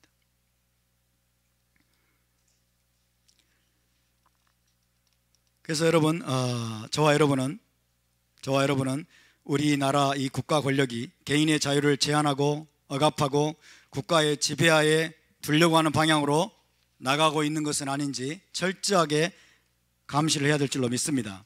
여러분, 이스라엘의 하나님께서 지금까지 행하고 계시는 것이 무엇일까요? 모세를 통해서, 예수와를 통해서 인류에게 하나님이 주고자 하시는 것이 자유입니다. 자유예요. 하나님을 섬길 수 있는 자유, 예배할 수 있는 자유, 이웃을 섬길 수 있는 자유, 선을 행할 수 있는 자유. 자유가 없으면 선을 행하는 것도 가짜예요. 자유가 없으면 여러분 모여서 예배하는 것도 가짜예요. 이해되십니까? 평양의 봉수대에서 드리는 예배가 진짜 예배입니까? 가짜라고요. 자유가 없기 때문에. 죄와 악에 맞서 싸울 수 있는 자유가 있어야 됩니다. 우리의 자녀들을 토라로 교육할 수 있는 자유가 있어야 됩니다. 우리를 억압하려고 하는 자들을 거부할 수 있는 자유가 있어야 됩니다. 하나님은 처음부터 인간에게 자유의지를 주셨습니다. 사람을 자유로운 존재로 지으셨습니다. 할렐루야. 지식나무의 열매를 먹을 수 있는 자유까지도 주신 거예요. 선악과 지식나무의 열매를 먹을 수 있는 자유까지도 하나님은 막지 않으셨다고요. 이것이 우리 하나님이에요. 아멘. 이것이 우리 하나님입니다. 그래서 여러분, 자유라고 하는 것은 가장 기본 중에 기본이면서 가장 소중한 것이기도 합니다. 억만금을 주고도 우리가 빼앗겨서는 안 되는 것이 자유예요. 억만금을 주고도. 억만금을 받고 여러분 북한에 가서 사시겠습니까? 억만금 가지고 북한에 가서 살고 싶으세요? 억만금을 준다 하더라도 우리가 절대로 빼앗겨서는 안 되는, 절대 잃어버려서는 안 되는 가장 소중한 가치는 여러분 자유라는 것을 기억하시기 바랍니다. 하나님이 창조 시절부터 인간의 인류에게 주신 최고의 선물은 여러분 자유의지입니다. 자유로운 존재로 하나님은 인간을 창조하셨습니다. 아멘. 그러나 사탄은 어떻습니까? 거짓과 속임수로 인간의 자유를 빼앗고 자신의 노예로 삼아서 속박하고 지배하려고 해왔습니다. 그것이 창세기 3장에서 일어났던 일이죠. 창세기 3장에서 일어났던 일입니다. 인간의 자유를 억압하고 자기의 노예로 삼고 속박하고 여러분, 그래서 지배하려고 하는 것이 바로 사단의 역사입니다. 따라서 하나님은 자유케 하시고 하나님은 자유를 주시고 사탄은 노예로 만듭니다. 사단이 그래서 인류를 여러분 노예로 만들기 위해서 억압하고 착지하고 인간성을 완전히 말살하기 위해서 만들어낸 이데올로기가 있어요. 만들어낸 그 이데올로기가 뭐냐? 그 이데올로기가 바로 나치즘입니다. 나치즘, 그 다음에 파시즘, 그 다음에 사회주의. 파시즘이라는 게 사실은 국가사회주의예요. 그 다음에 공산주의 등등의 이것을 뭐라고 말하냐면 통틀어서 전체주의라고 말합니다. 전체주의. 따라서 전체주의. 나치즘, 파시즘, 사회주의, 공산주의. 이것은 뭐냐면 여러분 국가라는 이름으로 한 공동체라는 이름으로 전체의 목적을 위해서 개개인을 억압하고 지배하고 개인의 자유를 말살하는 시스템입니다. 이것이 사단이 만들어낸 거예요. 사단이. 하나님이 주신 자유를 여러분 빼앗기 위해서 인간을 완전히 노예 같은 존재로 인간성을 말살하기 위해서 만들어낸 시스템이에요. 자, 이런 전체주의 시스템의 여러분 시스템을 가지고 권력을 잡은 자들이 수도 없이 많은 생명들을 때려 죽였어요. 마르크스의 이 레닌의 이 사상에 물든 자들이, 그래서 소련에서 레닌이 죽인 자가 뭐 7,000명에 달하고 모택동이 죽인 자가 또 7천명이 아니 7천만 명, 그죠? 7천만 명. 모택동이 죽인 자가 또 7천만 명에 달합니다. 이거 한두 사람 죽이는 것은 일도 아니에요. 사람들은 한 사람 때려 죽이는 것은 일도 아니에요. 왜? 자기들의 정치적인 목적, 자기들이 생각하는 이상사회의 건설을 위해서 개개인은 부속품이에요. 부속품. 개개인은 기계에 불과하고 부속품에 불과한 거예요. 인간의 자유는 허영입니다. 허영이고 사치예요. 그렇게 해서 여러분 국가 시스템을 최대한도로 키우는 거예요. 최대한도로 경찰력을 키우고, 그 다음에 국방력, 군사력을 키우고, 비밀 경찰들을 곳곳에 다 보내가지고 개개인들을 다 감시하고 완전히 자유를 말살하는 시스템. 이것이 사단의 악랄한 시스템입니다. 여러분, 지금 우리가 통탄하지 않을 수 없는 사실은 북한식 이 전체주의로 대한민국의 체제를 뒤바꿔서 전 국민을 지금 노예로 삼으려고 하는 세력이 정권을 잡았다는 것입니다. 정말 우리는 두려워 떨어야 되는 그런 시대에 살고 있어요. 이것이 핵심입니다. 그런 자들을 주사파라고 말해요. 주사파는 주체사상파라는 거예요. 주체사상은 어떤 사상이냐? 김일성 수령을 최고 지존으로 섬기는 거예요. 김일성을 태양신으로 숭배하는 여러분 사이비 종교 집단입니다. 그래서 김일성, 김정일, 김정은 이 세 사람의 여러분 이 세 사람 이외에는 모든 국민들이 다 부속품입니다. 부속품. 마구 총칼과 군합발에 짓밟아도 된다고 생각하는 자들이고, 그야말로 하나님을 정면으로 대적하는 존재들이에요. 하나님을 정면으로 대적하는 존재들. 이들이 입으로는 외치는 게 뭡니까? 정의로운 사회, 평등한 국가, 이런 걸 외치고 있지만은 사실은 전 국민의 자유를 빼앗고 노예로 삼는 사회주의, 인민민주주의 혁명을 지금 꿈꾸고 있는 것입니다.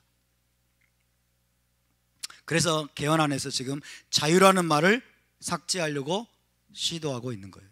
한편으로는 동성애, 동성혼, 성평등 이런 것들을 헌법에다가 집어넣으려고 하고, 또 한편으로는 자유라는 말을 싹 빼버리고 그 다음에 국가 권력을 최대한대로 키워서 사회주의 헌법으로 지금 바꿔 놓으려고 하는 무시무시한 음모가 지금 진행되고 있습니다. 여러분, 우리는 지금 이제 영적인 자유와 더불어서 물리적인 자유 모두를 위해서 싸워야 될 때가 되었습니다. 영적인 자유와 물리적인 자유는 이제 뗄래야 뗄 수 없는 하나입니다.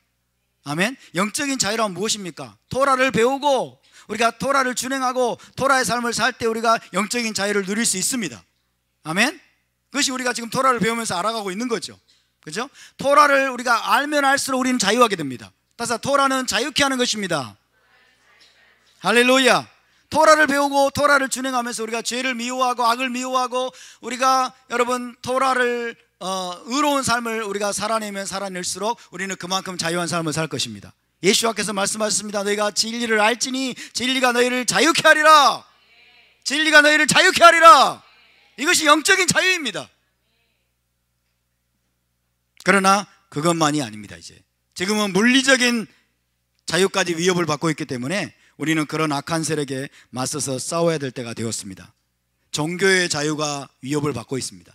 사유재산의 자유가 위협을 받고 양심의 자유, 언론의 자유, 거주 유동의 자유, 자유로운 경제활동의 자유 등 물리적인 자유가 지금 심각하게 위협받는 그런 상황이 지금 벌어졌습니다. 한번 생각해 보세요. 여러분, 사고 싶은 거 못 사고, 먹고 싶은 거 마음대로 못 먹고, 마시고 싶은 거 마음대로 못 마시고, 가고 싶은 곳에 마음대로 못 가고, 만나고 싶은 사람 마음대로 못 만나고, 여행하고 싶은데 마음대로 못 가고, 성경책이나 또 토라 서적들을 마음대로 읽고 싶은데 읽지 못하고, 그런 나라가 되면 어떻게 되겠습니까? 이 나라가.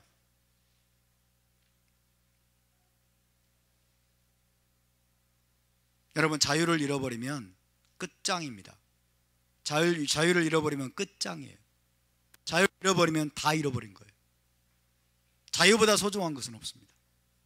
아멘? 자유보다 소중한 것은 없습니다. 그렇기 때문에 여러분, 지금은 침묵할 때가 아닙니다. 여러분, 침묵조차도 죄가 되고 침묵조차도 배교가 되는 시대가 됐습니다. 우리 이제 더 이상 침묵해서는 안 됩니다. 아멘?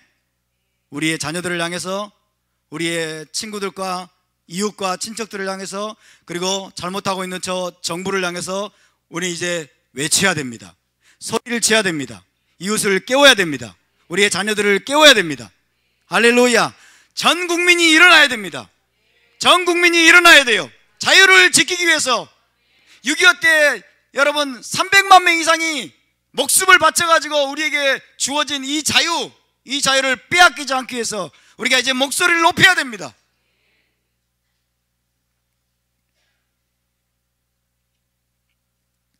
지금 우리가 침묵한다고 하는 것은 여러분, 노예의 길을 받아들이겠다는 것밖에 되지 않습니다. 지금 상황에서의 침묵은 노예의 길을 그대로 받아들이겠습니다 라는 것밖에 되지 않대요. 이제는 fight for freedom, 자유를 위해서 싸워야 됩니다. 자유를 지키기 위해서, 자유를 빼앗기지 않기 위해서 싸워야 됩니다. 아멘. 여러분, 자유의 투사들이 되시기를 바랍니다. 자유가 아니면 죽음을 달라. 자유가 아니면 죽음을 달라. 자유를 빼앗긴 세상에 사느니 죽는 게 낫습니다. 동의하지 않으십니까? 자유를 빼앗긴 세상에서 비굴하게 살고 싶으세요? 노예로 살고 싶으세요? 저는 전혀 그렇지 않습니다. 자유를 빼앗긴 인민민주주의 국가에서 사느니 차라리 죽겠습니다. 차라리 목숨 바치겠습니다. 여러분, 출애굽기 전반부의 이야기는 이스라엘 나라에게 해방과 자유를 주시는 하나님의 이야기입니다. 하나님이 이스라엘 나라에게 자유를 주기 원하셨어요. 해방을 주기를 원하셨어요. 바로의 노예 상태로 일평생 신음하며 종노릇하던 백성을 묶임에서 풀어서 자유케 하시는 놀라운 하나님의 이야기입니다. 그런데 그것이 사실 성경 전체의 이야기입니다. 아멘? 성경 전체의 이야기. 하나님은 인류를 여러분 자유케 하기를 원하십니다. 예수와께서 인류를 자유케 하기를 원하십니다. 애굽에서 자유케 하기 위해서 그들을 건져내셨습니다. 시내산에서 여러분 그들의 자유를 더 온전케 하고 더 완전한 자유를 주시기 위해서 토라를 주신 것입니다. 아멘. 여러분, 하나님은 정말로 인류가 자유로운 존재로 살아가기를 원하시는 것입니다. 자유를 빼앗긴 예배를 하나님 원하지 않으십니다.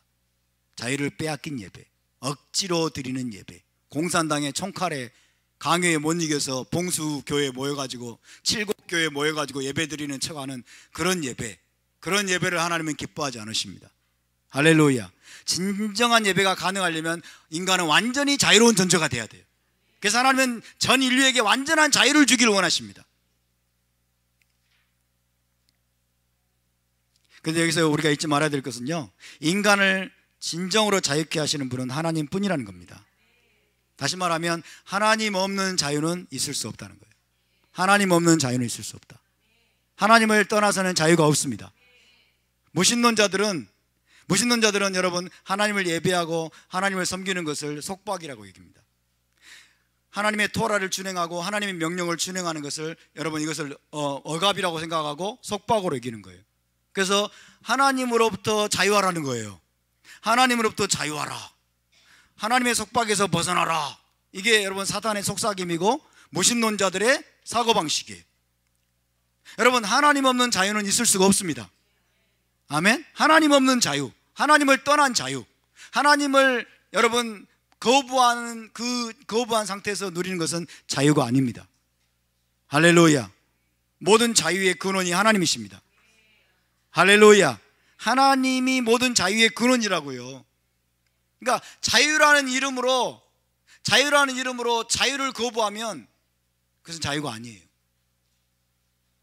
그렇죠? 자유라는 이름으로 자유를 거부하면 자유가 아니에요. 그것은 여러분 자유의 이름으로 자유를 파괴하는 행위에 불과한 것입니다. 그러므로 인간은 우리를 지으신 하나님을 뜨겁게 사랑하고 하나님을 섬기고 하나님을 진정으로 예배할 때 참으로 자유하다는 것을 믿으시기 바랍니다. 아멘.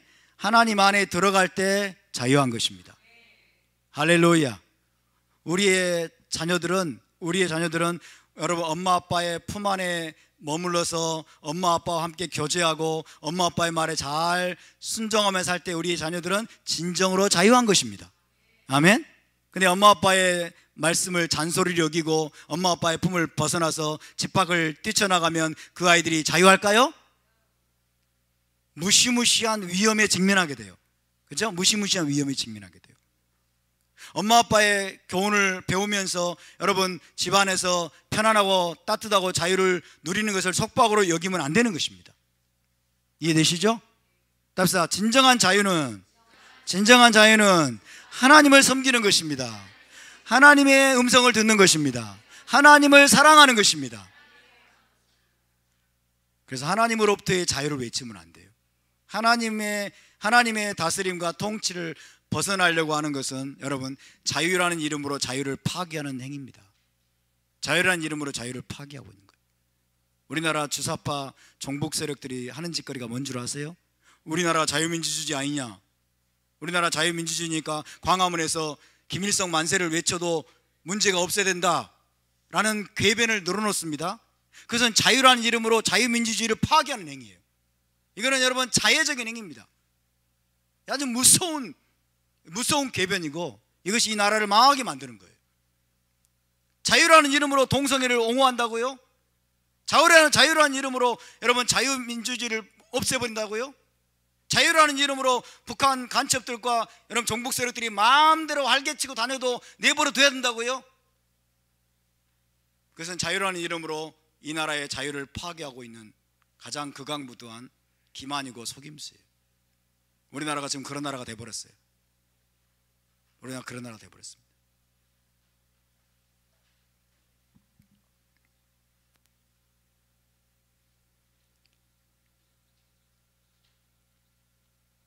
오늘 이 시간에 제가 자유의 길과 노예의 길을 분명하게 제시해 드리길 원합니다. 우리는 기로에 서 있습니다. 자유의 길과 노예의 길, 자유의 길이냐 노예의 길이냐. 자유의 길과 노예의 길은 그렇게 어렵지 않습니다. 자, 자유의 길.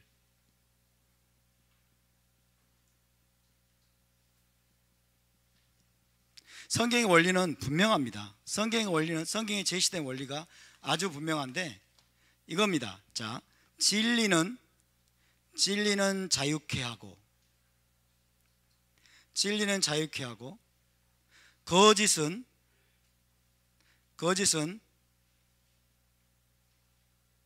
묶는다는 것입니다. 거짓은 묶는다. 진리는 자유케 하고 거짓은 묶는다. 따라서 진리는 자유케 하고 거짓은 묶는다. 이해가 되십니까? 진리는 자유케 하고 거짓은 사람을 묶고 결박하고 노예로 만듭니다. 그래서 예수께서 뭐라고 말씀해요? 진리를 너희가 알지니. 진리를 제발 알아라. 진리를 추구하라는 거예요. 진리를 추구하고 진리를 붙잡고 너희가 진리 안에서 살아라는 거예요. 진리를 살아내라는 거예요. 아멘. 진리를 살아내고 진리를 알아가고 우리가 계속 진리를 붙잡고 있으면 우리는 점점점 자유로운 삶을 살게 될 것입니다. 근데 진리가 아프다는 이유로, 진리가 괴롭다는 이유로 진리를 거부하고 이제 진리에서 빗나간 삶을 살기 시작하면, 진리에서 벗어나기 시작하면 거짓에게 자기를 열어두는 거예요.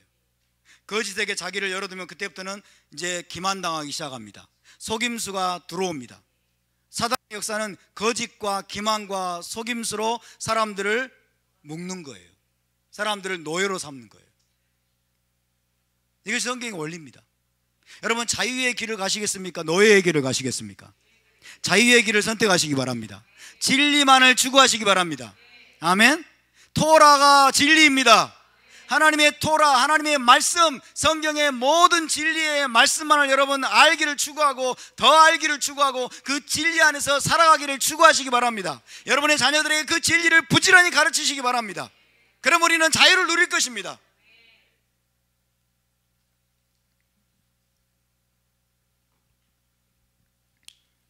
하나님은 사람을 자유하게 하시는데, 하나님은 사람을 자유하게 하시는데 무엇으로 자유하게 하신다? 진리로 자유하게 하십니다. 그죠? 하나님은 무엇으로 자유하게 하신다? 토라로 자유하게 하십니다. 토라로. 진리가 자유케 한단 말이에요. 또 정확하게 말하면 하나님께서 진리를 가지고 자기 백성을 자유하게 하십니다. 진리를 가르치셔서 그 진리로 사람들을 자유하게 하십니다. 사단은 사람들을 묶는데 무엇으로 묶는다? 거짓으로 묶습니다. 속임수로 묶습니다. 속임수로 올가매고 자기의 노예로 삼습니다. 이게 사단의 역사입니다. 여러분, 지금 청와대를 장악한 주체사상, 이 주사파 정권과 종북 세력이 지금 획책하는 것은 무엇입니까? 지금 계속 유포하는 것은 거짓 뉴스예요. 온갖 거짓 뉴스, 거짓 정보, 거짓 지식으로 국민을 속이고 이 나라를 노예 국가로 지금 만들려고 하고 있습니다. 이들은 참이냐 거짓이냐, 진실이냐 가짜냐 신경 쓰지 않습니다. 이들은 거짓의 무리들이에요. 그렇기 때문에 우리는 이런 상황들을 정확하게 여러분 파악을 해야 됩니다. 자, 예를 들어 보겠습니다. 최저임금을 10,000원으로 올리고 건강보험의 보장성을 전면 확대하면 모두가 평등한 복지국가가 될 것이다. 사실일까요? 학생인권조례를 제정하면 학생들의 인권이 보장되고 교권의 폭력으로부터 보호를 받을 것이다. 동성애, 동성혼을 헌법에 집어넣고 성평등 정책을 시행하면 여성들의 권익이 신장될 것이고 성소수자들의 인권이 보호될 것이다. 북한과 대화하고 타협하면 평화가 올 것이다. 반미 칭중을 통해서 미 제국주의를 몰아내면 북한과 우리 민족끼리 자주적인 통일을 하게 될 것이다. 전부 다 거짓이에요. 전부 다 거짓입니다. 그리고 속임수입니다. 정치적인 설교입니까? 제가 여러분에게 정치적인 설교하는 게 아닙니다. 아시겠습니까? 정치와 우리의 삶이 무관하지 않아요. 우리는 이런 자들을 용납할 수 없어요. 우리는 이런 자들을 용납하면 우리는 이 땅에서 다 학살당하게 됩니다. 더 이상 이 땅에서 살 수 없게 돼요. 여러분, 이런 거짓과 속임수로 국민을 기만하여 김정은과 손을 잡고 전체주의 독재 국가를 세워서 전 국민을 노예로 삼으려고 하는 것입니다. 다시 애굽왕 바로의 복정 아래 국민을 가두려고 하는 거예요. 애굽왕 바로의 복정 아래 애굽으로 다시 우리를 돌아가게 만들어서 온 국민을 노예로 삼고 자기들이 모든 권력을 다 차지하고 자기들이 꿈꾸는 사회주의 낙원을, 지상 낙원을 만들려고 하는데 그들이 말하는 사회주의 지상 낙원은 여러분 볼 것도 없습니다. 왜? 이미 다 세상에 드러났어요. 그들이 말하는 사회주의 지상 낙원은 이미 북한에 있어요. 그죠? 북한에 있습니다. 그런 사회를 건설하고 싶으면 지네들만 가면 돼요. 지네들만 가면 돼. 우리는 절대로 끌려갈 수 없어요. 우리는 그들을 용납할 수 없습니다. 아멘. 이것은 영적인 일입니다. 왜? 그들 뒤에 사단이 있기 때문에. 그들 뒤에 사단이 있고 어둠의 세력이 역사하고 있기 때문에. 아멘. 대량 학살의 영이 지금 역사하고 있습니다. 그래서 우리는 용납할 수 없습니다. 여러분, 저와 여러분이 이런 음모에 맞서서 싸워야 되는데, 우리가 사용해야 될 무기는 여러분 진리입니다. 진리의 무기를 사용하시기 바랍니다. 진리 혹은 진실이라고 합니다. 진리나 진실 다 똑같은 말인데요, 사실은 진리를 truth라고 말하고, 진실 혹은 사실이라고 말해요. 사실, 팩트라고 말해요. 팩트, 그죠? 진리, 진실, 이것이 우리의 무기입니다. 이것이 우리의 무기예요. 거짓된 세력들을 이기기 위해서 더 심한 거짓말을 만들어낸다. 될까요, 안 될까요? 안 통합니다, 여러분. 그죠? 거짓된 세력들을 우리가 제압하고 그들을 이기기 위해서 또 다른 거짓말을 만들어내고 대응한다. 이것은 절대로 통하지 않습니다. 우리의 무기는 진리이고 진실입니다. 여러분, 우리나라의 이 주사파 종북 세력이 세상 미디어를 통해서 온갖 거짓과 잘못된 여러분 사실들을 유포하고 있어요. 정치와 경제와 교육과 안보와 역사와 외교와 복지 등등 국가 전반에 관한 온갖 거짓과 속임수를 계속 유포시키고 있어요. 그것들에 맞서서 우리가 이길 수 있는 길은 진실을 추구하고 사실을 추구하는 것입니다. 1919년 대한민국 임시정부가 바로 대한민국의 건국이 대한민국 그때 건국이래. 이게 진실이에요? 이게 사실이에요? 정신 똑바로 바뀐 여러분 시각을 보면 이게 어떻게 진실이에요? 임시란 말도 붙어 있는데, 그죠? 대한민국 임시정부인데 이게 어떻게 진실이 될 수 있냐고요? 이게 어떻게 팩트이냐고요? 말도 안 되는 소리를 하고 있는 거예요, 여러분. 역사를 왜곡시킵니다. 역사를. 그리고 이 나라 전체를 지금 여러분 망가뜨리고 다 해체하려고 하는 그런 작업들을 진행하고 있습니다. 우리가 진실을 바로 알고 사실을 정확히 여러분 파악하고 있다면 그들의 거짓과 속임수가 전혀 우리에게 힘을 발휘하지 못하게 될 것입니다. 아멘. 온 국민이 제대로 된 진실과 사실을 알고 속아 넘어가지 않는다면 거짓의 무리는 오래 버티지 못하고 무너지고 말 것입니다. 할렐루야. 더 많은 국민들이 깨어나야 될 줄로 믿습니다. 진실에 대해서, 진리에 대해서, 사실에 대해서 깨어나야 될 줄로 믿습니다. 할렐루야.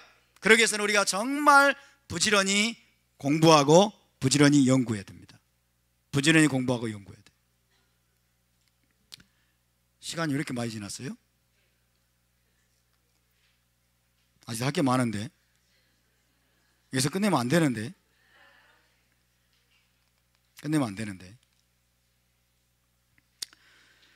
여러분, 영적인 자유와 지금 우리가 실제적으로 우리가 누려야 될 이 물리적인 자유가 함께 하나로 연결되어 있음을 믿으시기 바랍니다. 할렐루야. 가장 중요한 것은 우리가 하나님의 진리 말씀으로 돌아가는 겁니다. 이 땅의 교회가 진리의 말씀으로 돌아가는 겁니다. 하나님의 토라의 진리로 돌아가는 거예요. 할렐루야. 모든 교회들이 깨어서 하나님의 진리의 말씀으로 돌아가고 하나님의 뜻대로, 하나님의 법도대로 삶을 살아내고 여러분 그런 삶으로 이 나라를 여러분 변화시킨다면 이 나라는 절대 무너지지 않을 것입니다. 여러분, 다시 한번 부탁드립니다. 우리나라 이 자유가 지금 위협받고 있습니다. 대한민국의 자유가 심각하게 위협받고 있습니다. 우리는 절체절명의 지금 위기 가운데 있습니다. 이제 우리가 깨어서 여러분 여기 이것에 대해서 각성하고 진리로 무장한 자들이 일어나서 목소리를 높이고 우리가 fight for freedom, 자유를 위해서 싸우지 않는다면 이제 6월 달에 있을 지방선거에서 혹은 12월 달에 있을 개헌, 여러분 그때 사회주의 헌법으로 개헌이 되고 결국 연방제 적화통일로 이 나라가 넘어갈 가능성이 대단히 높습니다. 이건 실제적인 위협입니다. 그러면 우리는 종교의 자유도, 성경을 읽을 자유도, 하나님을 예배할 자유도, 그리고 거주 이동의 자유도, 사유재산의 자유도 다 빼앗기고 말 것입니다. 무서운 일이 지금 진행되고 있습니다. 무서운 일들이. 답시다. 주님, 자유를 위해 싸우겠습니다. 자유를 위해 일어나겠습니다. 바로의 지배 아래 들어가지 않겠습니다. 바로의 학정 아래 우리는 들어가기를 거부합니다. 아멘. 독재자가 혹은 국가 권력이 여러분 독재적인 권력이 되어서 국민들의 삶을 지배하고 그 다음에 사유재산을 빼앗고 모든 자유를 억압하는 그런 시스템을 우리는 단호하게 거부합니다. 왜? 우리 하나님은 자유로운 하나님이십니다. 자유를 주시는 하나님이십니다. 자유를 잃어버리면 다 잃어버리는 것입니다. 아멘. 자, 우리 함께 일어나서 기도합시다. 이것이 우리가 출애굽기에서 가장 먼저 붙잡아야 될 메시지라고 저는 믿습니다.